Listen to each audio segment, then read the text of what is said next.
Okay, you're good to start. Okay, thank you. Welcome to the November 23rd meeting of the CV6 Youth and Education Committee. All of you brave souls during Thanksgiving week coming here on Tuesday night of Thanksgiving week. We'll try to be very respectful of your time. My name is John Keller. I'm chair of the committee. This meeting is called to order at 6:35 p.m. Tonight, we're joined by District Manager Jesus Perez, Community Associate Alexander Crawford, and Rich Mintz, the chair of the Housing and Homeless Committee. I hope I gave it the proper right name, Rich. We thank you very much for being with us this evening. And this is where I'm supposed to announce for the record who is taking minutes for this evening. Do we have any volunteers to take minutes? I will do a brief summary of the meeting, in the spirit of what's probably the new law regarding how minutes are done. If no one else, Stu, I think you did it last time. I did. I mean, if you want me to do it again, that's okay. I would have to do it off the recording though. Is there any, Sean, I think you've done them a couple times. Would you be able just to do a brief set of notes on this meeting? And they don't have to be detailed. And I would appreciate it if you could. Yeah, that's no problem. I guess my question is, can you just, maybe I missed it. Why don't they have to be the same as minutes in the past? Why don't I get through the introductory materials and then I'll mention that. That's fine. I'm happy to do it. I just wanted to understand. So it doesn't have to be the same detail that we've done previously. Let me get through the introductory. I shouldn't have said that. But Sean Sherman is taking the minutes for tonight's meeting. Thank you very much. Let's take attendance, and I'm going to ask Alexandra to conduct the roll of those who are present. Committee members, I will call your name and you will mute yourselves. When your name is called, please say present. I will announce if there is a quorum. Asia Badi. Asia Badi. Neil Barclay. Present. John Keller. Present. Abigail Cruzmark. Abigail Cruzmark. Philip Napolitano. Philip Napolitano. Sean Sherman. Present. Claude L. Winfield. Present. Stuart Desser. I'm here. We have quorum. Thank you, and I'd like to thank the hardcore five, including Neil and myself, and Claude and Sean and Stuart, who have been helping us meet quorum, and I'm addressing the other related issues with Kyle, and we'll just leave it at that for now. But thank you very, very much for being here. And the agenda for tonight's meeting was distributed ahead of time by the board office, and I'm going to, if we could put it up, I'm going to make an amendment to the agenda, hopefully, if there is no objection. Rich Mintz has been kind enough to give us his time to be here this evening. So I would like to move remarks by Rich Mintz related to a shelter it's on 45th Street, correct, Rich? Is that right? That's correct. Right. I'd like to move that to the top item on the agenda.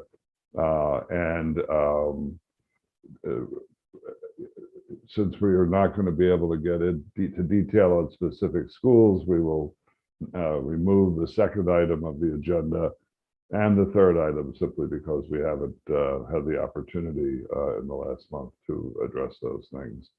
But I will raise some issues during the chair's report for future concern, and I know Neil Barclay has a couple of issues he wants to raise then as well.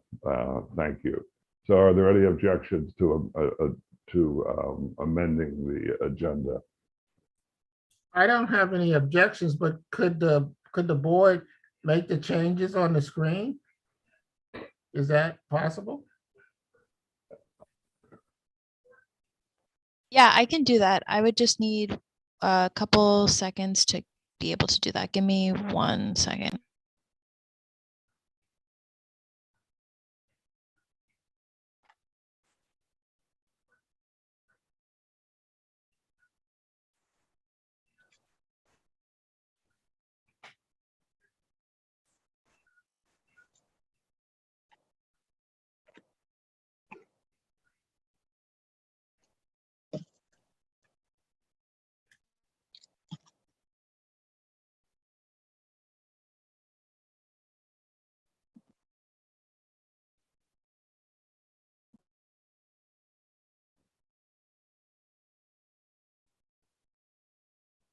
Can you see the screen?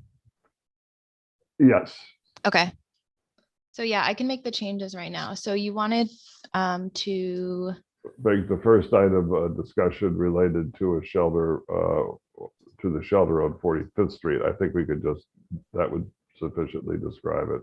so discussion of,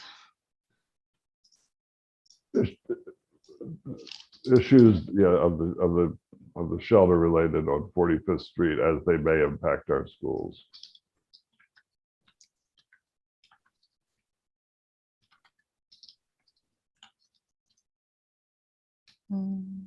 New Providence shelter. You said, As they may impact, the discussion of the New Providence shelter as it may impact the schools, our schools.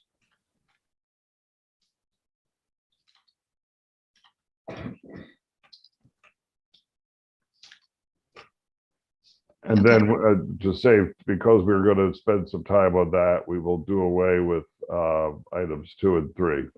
Simply just move on to the chair's report and old and new business, where Neil Barkley will raise some other issues that we're going to be talking about. Our apologies to, are there any objections to making So these no changes? objection, but Jesus or Rich, is it New Providence or New Providence? It's New Providence. Okay, So hearing no objections to the amended agenda, we will adopt that as the agenda. The minutes from the October 26th meeting were distributed ahead of time by the board office. If there is no objection, we will adopt the minutes as drafted. Members of the committee, if you object to adopting the minutes, you may raise your hand through Zoom. Seeing no objections, the minutes from the October 26th meeting are adopted.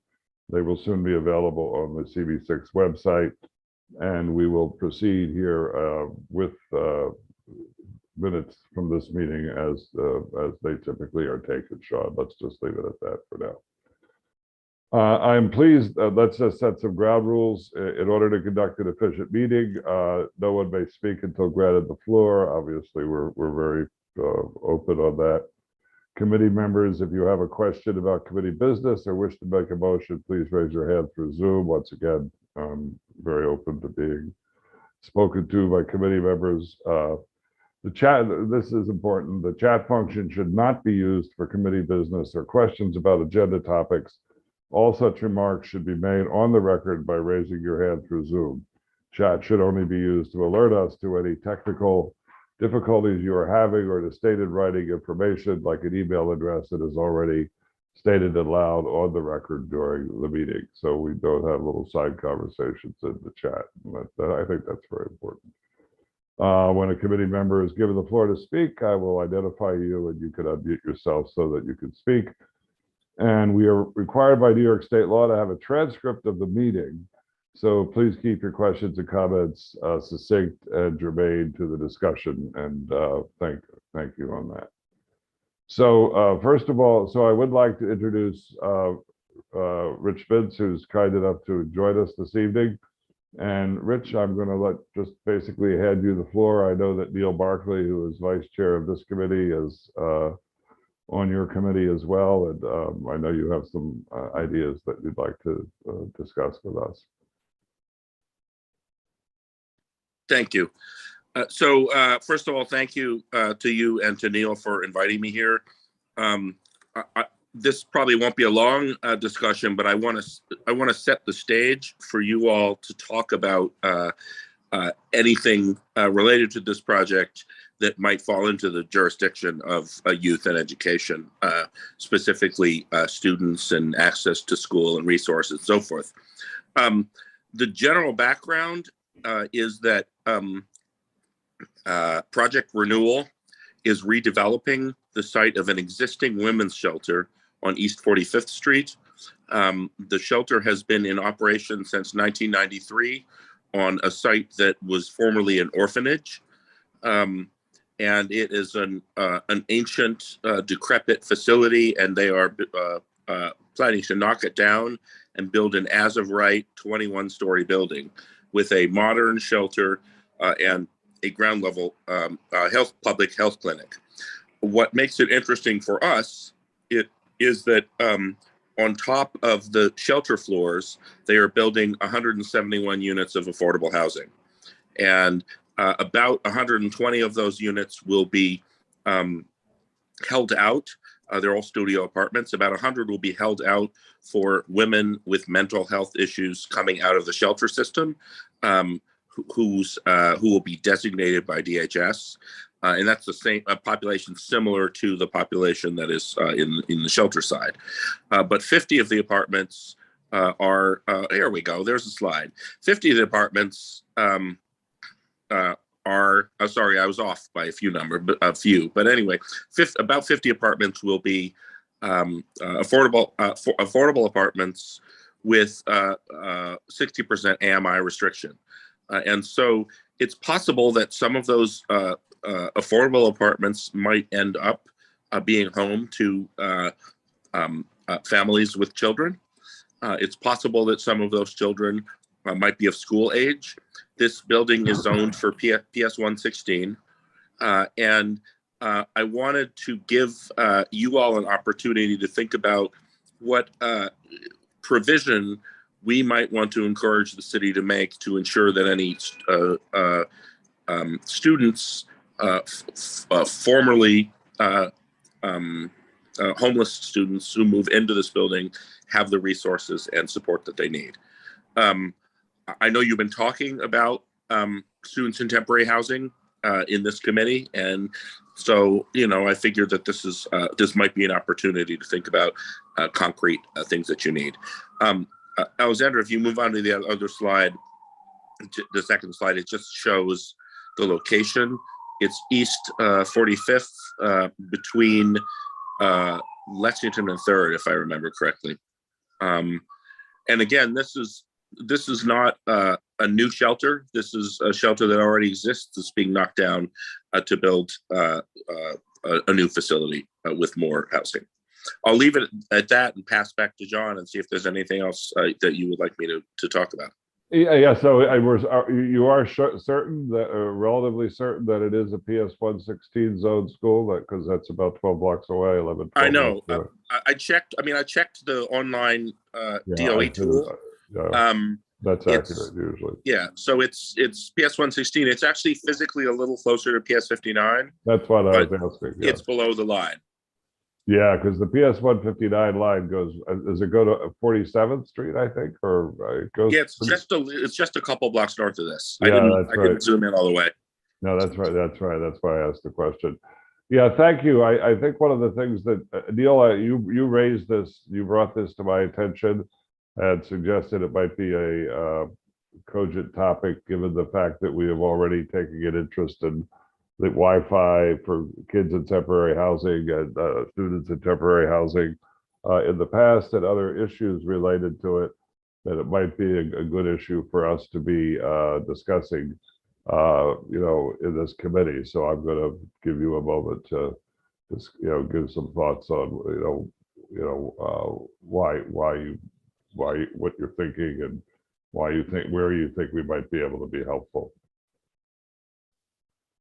So I guess okay. So first, just starting with some of the affordable housing that is available. As we know, with 116, they do have a we'll say a significant percentage, 12% of the school student body, the children, they are in transitional housing. And so when I guess the amount of affordable housing and the opportunity there on 45th Street, I immediately thought, well, would some of the students, maybe that would be an option, or if they could possibly get in there or with their parents to help with the children at PS 116 in need. As for our role, you would probably maybe know better than I would how exactly the committee or the board would get involved here. I don't know if it would be something such as requesting that a small portion of the units that are up for the lottery would pick, I don't know, 3% or 5% of families with a child. I don't know how that would work, if that's something that we could request. Just to respond to that directly, in terms of the people on the shelter side, those will be chosen by DHS. The people that is Department of Homeless Services. The people in the affordable housing side will be chosen by lottery, and I don't know whether if the lottery system is fixed or whether it's possible to establish some sort of preference. And I don't know how we would go about that, but I can look into it if that's something that we decide we'd like to do. Yeah, and I would look into it as well. I think that's Rich. When is the new entity, the renovated entity coming online? Is it? It's going to take a while because best case, it won't be through the city council before I think February. If you count the days left in ULURP, which means that they won't start. And then it'll take some time to move the current residents out, and they have to demolish and start building. And it's a 21-story building. So my guess is that the earliest it could be occupied, realistically, would be January or February of 2023. Rich? Yes. Where are the transitional kids coming from? Are they living within our district? Because then in the lottery, if they're residing within our district, that would be favorable for them to be able to get into that building. That's good. That suggests that we will have an advantage, because as far as I know, this will be run in the conventional lottery manner, which means if there's a CD advantage, they will benefit from that. And our district, Lower Manhattan averages about 2.5 persons per apartment, which would mean the maximum you would probably generate is about 25 students in most cases, which would mean a problem towards PS 116, because that would be, if you're talking about elementary, it would be the possibility of a whole class. That's exactly right. Yeah, Right. So that's some of the things you have to look at. Yeah, And I don't know what the lottery guidelines are for what size family they will allocate a studio apartment to. Do you, Claude? No. Oh, these are all going to be studio? Yes. Oh, I don't know then. Okay. Okay, so it seems to me there are a couple of things here that we could do. One is make sure we understand how the lottery works. And two, in our relationship with 116, just give them if they're not already aware of this, give them a heads up and, ask them if 10 to 20 new students were to come to the school, what assistance would they need in thinking about, the resources and everything those kids would need. So I think that's a very useful topic.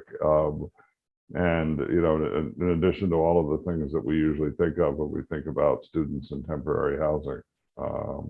So I think this is no longer temporary. This hopefully will be, this wouldn't be temporary. These would be residences where they would be living on a full-time basis? That's right. Yeah, These that's are right. normal apartments with normal leases. Okay, but are they all studios though? Wasn't clear for me on Yes. your others. Okay. Yes, every apartment in the building will be a studio. Okay, but they're mothers with single kids, or Certainly. single mothers with kids or single dads with kids. Let's who might come in and just be delighted to have a nice space like this.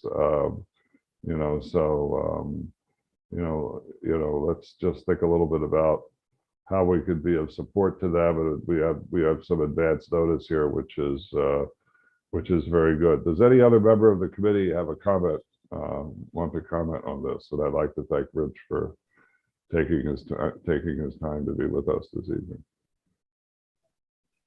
And I noticed that there is a member of the public present. If that person would like to raise their hand and indicate that they wish to speak, we'd be happy to hear from them. You don't have to talk, but if you want to, we'd be happy to hear from you. Okay. Jesus Alexander, has the member of the public shown any interest in making a comment? No. I don't see any hands raised. Okay, thank you very much.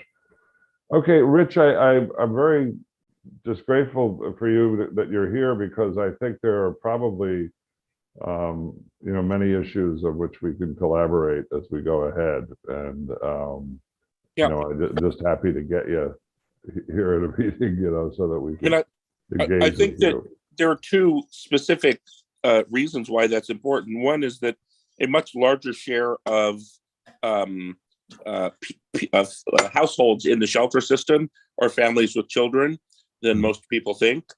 And the other is that families with children have a harder time finding affordable housing, because there's so little housing stock that is larger than one bedroom comparatively. So, on both sides of our charter in the Housing and Homelessness Committee, there are reasons for us to collaborate. That's a very good question. I mean, we all read about the dramatic increase in rents in Manhattan, contrary to what people were expecting. In the post-COVID world, rents went out of control. Is that coming through to you as you see this? In terms of homelessness, or in terms of people being able to stay in the city? I'm just curious. I think it's too early for us to see trends moving from the pipeline for our committee too, because we don't have any direct access to statistics until they're published. We just hear anecdotal stuff. I will say that the members of our committee have expressed an interest, in addition to the work that we do in support for homeless New Yorkers and the work that we do to try to get more affordable housing built.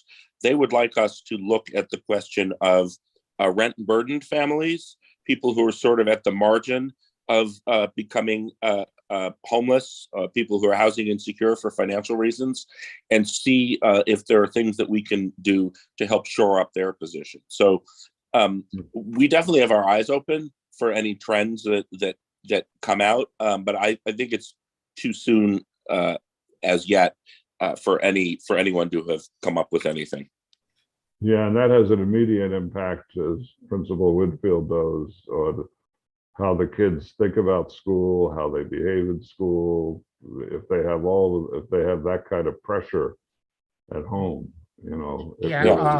I have something for you, the two of you, to think about. I don't know how PS 40 has been impacted, but I think it's called Gramercy Green. The buildings that were redone for Cabrini Hospital? Yes. That's right across from the academy. That building was built and there was no environmental impact studies done because of the way that it was built. And it has a lot of large apartments, and it's only like a block and a half from PS 40. So we have no idea of how many families have moved in with children there. I don't know whether PS 40 has indicated that they've received any additional students, but it might be something that you might give some thought to. because we have no idea how many families have moved in with children. It is the other end of the spectrum. Most of those people can afford to live where they're living, but it's only a block and a half away from PS 40. Okay, and there are issues related to the neighborhood there, PS 40 and Sauk, and smoke shops being nearby the schools, and that I want to bring up in my report at the end, some issues that I would like to see us start to think about. But especially if there's an uptick. You know, my ideal was to have, you know, a member of the committee assigned as a liaison to every school, and we as you can see, we're trying to get more committee members engaged, and that's one of the things I'd like them to do. Neil, so Rich, first of all, I'd like to conclude just by thanking you. You could stay if you wish. I'd be happy to come and just, you know, be a fly on the wall at one of your meetings, because I've always thought that, you know, there's such a logical connection between these two committees. And I see that we have a comment from Christina Gradasi. Christina, do you wish to speak? Do you,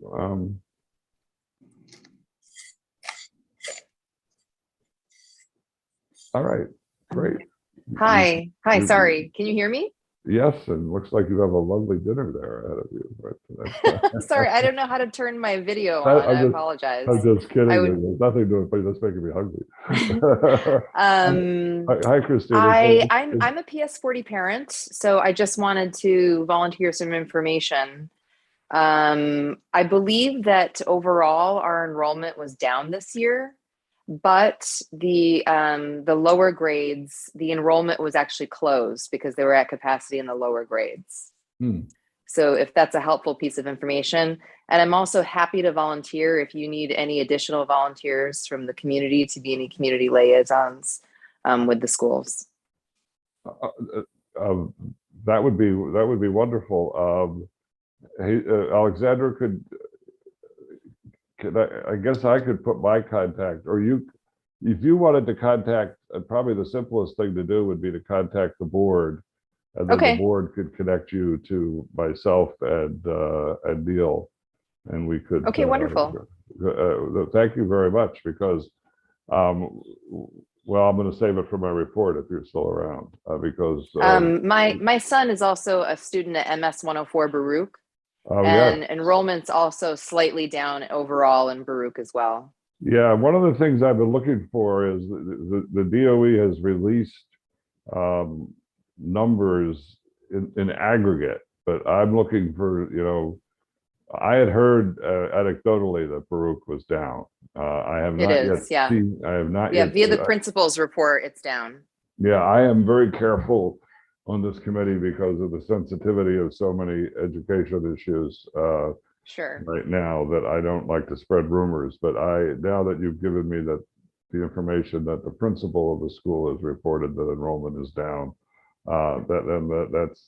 that's consistent with what I had heard, that enrollment at Baruch was off. And I'm waiting for the school by school, grade by grade enrollment report, because that's, I think, will really tell us a lot more than what we have so far. What grade is what grades are your kids in, or kid? They are my daughter's in 4th grade and my son is in 6th grade. Oh wow, that's and 6th grade at Baruch, or at Baruch? Yes, at Baruch. Okay. Yeah. Wonderful.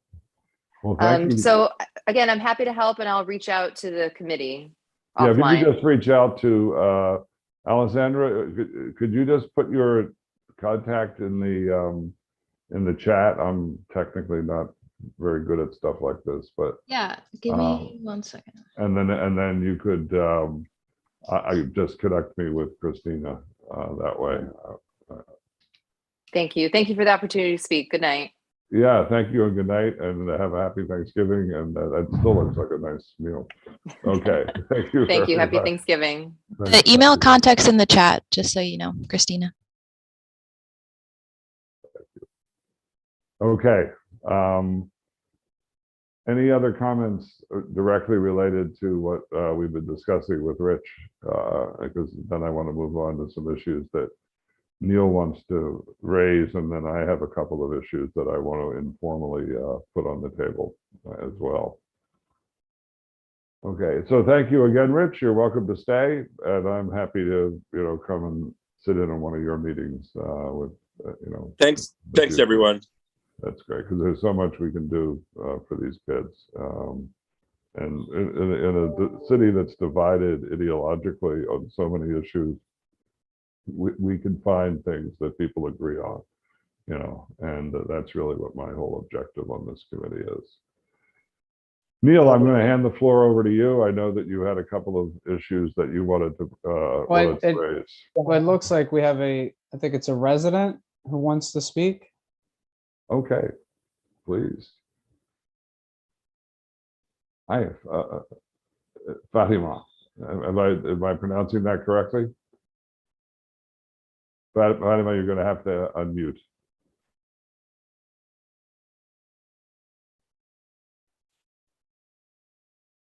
Alexander, can we unmute Fatima, or does she have to unmute herself? It looks like she's unmuted. Yeah, she has to unmute herself. Unmute.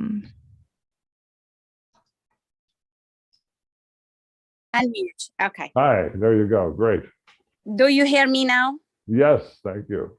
Perfect. I'm Fatima Nuino. I have been following your meetings. Thank you so much for letting me follow your meeting as a resident. One of the issues I have been actually interested in, including in my personal life and professional life, is women, children, homelessness, and schools, education, and youth. So I heard about your project. Excuse me, forgive me if I don't understand exactly how your project will be laid out. However, I just put myself available for any volunteer possibility, because I heard that she wanted members of the public to give comments today and to let them speak. So I would be grateful to do anything that could be useful for my community. So please let me know how I can put my contacts forward, and try to help you in whatever you can do to make this project reality. Fatima, what I will suggest is you do the same as I just suggested to the other speaker. Alessandra will put a way of contacting the board in the chat, and then she will send me your contact information, and Neil and Rich Mintz and I will and then you can contact the CV6 office at info@cv6.org, and just mention that you were here at this meeting and interested in issues related to education and homelessness. Fatima, do you have, if I could ask, and you don't have to answer any question I ask you, but do you have children in the New York City public school system, or? No, not yet. No, I just live with my husband. I'm a wife. Yes, yes. Well, that's none Yes. of my business, but Just through my work, I have dealt with issues related to children. excellent. I mean, we'd be and I delighted. have been a fundraiser to help children in remote zones, or in conflict zones around the world. So Oh my that's gosh. my experience. Well, we're going to take advantage of your interest. Thank you very much. Thank you. I encourage you to attend our meetings and get involved, and maybe apply to CV6 as a member. That would be lovely. Okay. Well, I did actually, and I picked one of the objects, which was homelessness and youth, mainly homelessness, because I'm really, as any New Yorker, devoted New Yorker, I am really deeply affected by homelessness rise in the city of New York that I came to become a resident of about 20 years ago. And I really laid down the project how I could help in tackling the homelessness problem in our beautiful city. Unfortunately, I was not taken because I received a letter from the president of our board and to encourage me to reapply again. However, I was excited to be a member. It didn't work. Probably it was not time for me. I'll try to reapply again, but this is just for your consideration, for your info. I'll let them speak for themselves, but I know that you're not the only person on this at this meeting tonight who didn't make it on their first application. So please, persistence is valued because it shows a lot of interest. Of course, of course. John, can I make a suggestion? Yes, Claude, of course. Depending on the size of your committee, you might suggest that she might want to be a public member. Oh. That's great. Can I do that? Let me raise that with the board chair and with the board district manager. Since you know, that's the first time that's come up for me, but I would be delighted to do that, and I will discuss it with the board chair and district manager offline and see how we go about making that happen. Well, that's very nice of you. Thank you so much. Thank you. I will be grateful. Okay. Thank you. Thank you for being here. My pleasure. Neil, I know I want to get to you because I'm trying to definitely want to end this meeting by 7:30. An hour during Thanksgiving week is long enough. But Neil, I know you have some issues you wanted to raise, and I want to put a couple of things on the table at the end myself. Well, just I think one major issue that I had broached in our last meeting, and we could look at this in the new year, are just the issues with buses, school buses in our district, issues of not having a proper heating, cooling system. You know, we have stories, you could just do a search, NY Post, the New York Post or Daily News, of just a large amount of complaints in the summer, just extremely hot, difficult on the kids and students. The same thing in the winter, obviously with cold weather. So those parts, and in addition, I looked into it a little bit more, just issues with the buses. Councilman Kalos, 2 years ago, he had a proposal to put cameras on each stop sign, right, with the bus, because apparently that's an issue of people, drivers just going right past the stop sign. And so he proposed this in 2019, and he needed 40 members to throw their support in. This is 2 years later, and so we still do not have 40 members. I personally think that would be a great idea for buses. And I like the idea also, and it might appeal to Ben as he leaves the council to push that one more time and perhaps get it on Julie Mennon's agenda, who I know is very friendly to education, as she takes his spot. Yeah, that's good. And I would like to have the buses and the quality of the buses and the service, because so many of the kids, just especially in District 75 schools, depend on them. So let's, you and I, make sure that's high up on our agenda as we move forward this year, in the next year. And once again, another issue that cuts across ideological lines in a city, with so many ideological divides, that we could find something that everyone is in agreement on. Okay, and I'd like to thank you also for bringing Rich in here this evening. Any other comments on Neil's comments on buses? I have some things I want to talk about, but I would open it to any other concerns of members of the committee at this point. Preparing the Thanksgiving turkey is a big priority. I understand that. And I have, speaking personally, I have my 2 kids coming home from college for the first time. So new Thanksgiving for me. There are a couple of issues that people have been bringing up informally with me that I want to raise to a more formal level. And that is, one is, and oddly, it affects PS 40 and Salk and Baruch, that apparently there are smoke shops, which are legal, perfectly legal, in that neighborhood. But they are shops that, are designed to glorify nicotine. And soon these shops will be legally selling CBD, marijuana, cannabis, or other derivatives of CBD, THC. I always mix up the initials. And we have very strict laws, related to how close a liquor store could be to a school. Now, once these stores start selling marijuana, I'm of the opinion that we should have a serious discussion, among advocates for schools and students as to whether similar restrictions should apply to those stores. That if a store sells pot, legally, but the stores that sell alcohol legally are required to, be a certain distance. Claude, what is it, 500 feet? And I'm not going to hold your memory to the exact distance. I don't have a good memory. It's either 100 or 500. Yeah, but it's a distance that, I'm aware of at least 2 schools, that are, have school stores near them.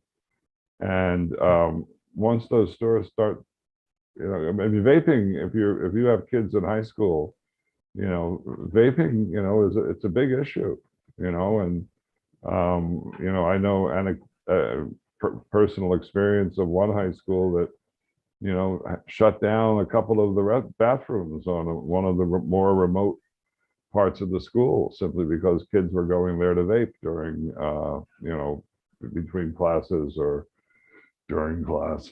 And so if we have stores near schools that are, selling pot, I think it's at least worth, as a community, we should have a discussion as to whether or not they should be subject to the same laws that affect the sale of alcohol near schools.